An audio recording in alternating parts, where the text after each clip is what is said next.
नमस्कार दोस्तों, आज फिर एक नई मोटिवेशनल स्टोरी लेकर आई हूँ आपके लिए। आज की जो ये कहानी है एक साधु की। एक बार एक गांव में एक साधु रहते थे और वो साधु उस गांव में जब भी नाचते थे तब उस गांव में बारिश होती थी। और अब उस गांव में जब भी बारिश की जरूरत होती थी तब उस गांव वाले सारे गांव वाले इकट्ठे होकर साधु के पास जाते थे और साधु जी से अनुरोध करते थे तो वो नाचने के लिए, ताकि वो नाचे बारिश होने के लिए। तो फिर गांव वालों की बात सुनकर साधु नाचते थे और फिर उस गांव में बारिश होती थी। एक बार हुआ कुछ यूं कि शहर के कुछ लड़के बाहर से पढ़ाई करके गांव में घूमने के लिए आए थे। तो फिर उनको ये बात पता चली कि इस गांव में एक साधु रहते हैं और वो साधु जब भी नाचते हैं तब इस गांव में बारिश होती है। तो उनको इस बात पे कुछ बिलीव नहीं हुआ और विश्वास नहीं हुआ कि ऐसा कैसे हो सकता है, एक साधु के नाचने से बारिश है। तो उनको बिलीव नहीं हुआ इस बात पे। और वो कुछ शहर से पढ़ाई करके आए थे तो उनका घमंड भी था, एटीट्यूड भी था, कुछ भी समझ लो, लेकिन उनको इस बात पर बिलीव नहीं हुआ था कि साधु के नाचने से बारिश होती है। तो फिर उन्होंने गांव वालों को चैलेंज किया कि अगर तुम्हारे साधु के नाचने से बारिश होती है तो फिर हमारे नाचने से भी बारिश होनी चाहिए।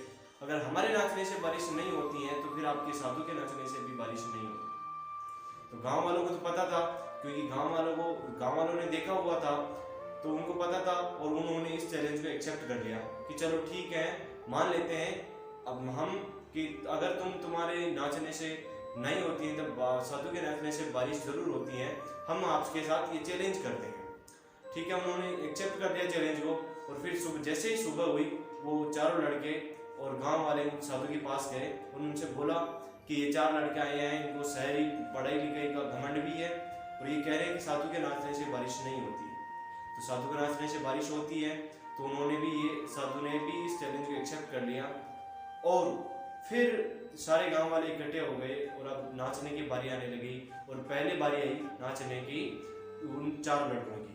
तो उनमें से जो पहला वाला लड़का था उसने नाचना स्टार्ट किया। जैसे ही उसने नाचना स्टार्ट किया, 1 घंटा बीत गया, आधा घंटा बीत गया, लेकिन बारिश नहीं हुई। वो थक हार कर रुक गया। दूसरे लड़के ने नाचना शुरू किया, उसने भी ऐसे ही किया। आधे 1 घंटे तक नाचा, लेकिन बारिश नहीं हुई और थक हार कर रुक गया। और तीसरे और चौथे के साथ भी ऐसे ही हुआ। उसने डांस तो किया, नाचा तो है, लेकिन बारिश नहीं हुई, वो थक चुका था। अब बारी आती है साधु की। और साधु जब नाचना स्टार्ट करते हैं तो नाचते रहते हैं और 1 घंटा बीत जाता है लेकिन बारिश नहीं होती है। 2 घंटे बीत जाते हैं लेकिन बारिश नहीं होती है। 3 घंटे, 4 घंटे, 5 घंटे बीत जाते हैं लेकिन बारिश होने का नाम नहीं ले रही है। और इस तरफ साधु भी नाचते हुए रुकने का नाम नहीं ले रहे हैं, नाचते ही जा रहे हैं, नाचते ही जा रहे हैं, रुकने का नाम नहीं ले रहे हैं। अब धीरे धीरे जैसे जैसे जैसे शाम ढलने लगी वैसे वैसे साधु नाच तो रहे थे लेकिन बारिश का कुछ अता पता नहीं था।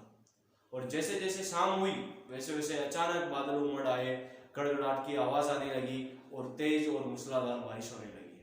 और ये सब कुछ देखकर गांव वालों को तो पता था बारिश होगी, लेकिन वो चार लड़कों को पता नहीं था। उन्होंने ये बारिश देखकर वो चौंके रह गए और उनका घमंड चूर चूर हो गया। जैसे बारिश रुकी और साधु ने नाचना बंद किया और फिर वो साधु के चरणों में जाकर गिरे कि साधु जी हमें माफ कर दीजिए, हमने आपको गलत समझा, आपके ऊपर हमारा जो शहरी पढ़ाई लिखाई का घमंड था हमें उसको वो चूर चूर हो गया है, हमने आपको गलत समझा, हमें माफ कर दीजिए। अब वो चार लड़के बोलते हैं कि हमें आप माफ तो कर दीजिए और ठीक है, लेकिन आप हमारे माइंड में एक क्वेश्चन चल रहा है, हमारे माइंड में एक प्रश्न चल रहा है कि हमारे नाचने से बारिश नहीं हुई है लेकिन आपके नाचने से बारिश कैसे हुई। हमें इस सवाल का जवाब चाहिए। हमें कुछ समझ नहीं आ रहा है कि हमारे नाचने से बारिश नहीं हुई है तो फिर आपके नाचने से बारिश कैसे हुई है। हमें इस प्रश्न का जवाब चाहिए। तो साधु जी मुस्कुराते हुए बोलते हैं कि इसका एक ही और सिंपल जवाब है कि मैं 2 ही चीज़ों में बिलीव करता हूँ। एक तो मैं अपने खुद के ऊपर बिलीव करता हूँ कि मैं नाचूंगा तब बारिश होगी, और दूसरा मैं इस बात पर बिलीव करता हूँ कि मैं तब तक नाचूंगा जब तक कि बारिश नहीं होती है। और मैं इन दोनों बातों पर विश्वास करता हूँ और इन दोनों की वजह से ही आज ये बारिश, मेरे नाचने से बारिश हुई है। तो ऐसे ही मेरे दोस्त, मेरे यार, लाइफ में आप जो भी पाना चाहते हैं ना, बस 2 ही चीज़ों पर बिलीव रखिए। एक तो आप इस चीज़ पर बिलीव रखें कि जो मैं कर रहा हूँ वो जरूर होगा, और दूसरा, इस बात पर यकीन रखिए कि मैं इस काम को तब तक करूंगा जो आप अचीव करना चाहते हैं, जो भी आपका गोल्स हो, जो भी आपका लाइफ का पर्पस हो, उसको आप अचीव करना चाहते हैं, और उस अचीव करने के लिए आप तब तक मेहनत करते रहिए, तब तक एफर्ट्स करते रहिए, जब तक कि आपको वो अचीव नहीं हो जाता है। मेरे दोस्त, जिंदगी में हार कर ना बैठे। वो कहते हैं ना कि मैदान से हारा हुआ इंसान फिर भी जीत सकता है, लेकिन मन से हारा हुआ इंसान कभी नहीं जीत सकता है। और वो कहते हैं कि मन के हारे हार और मन के जीते जीत। अगर आपने ठान लिया तो जीत हो जाएगी, और मान लिया तो हार हो जाएगी।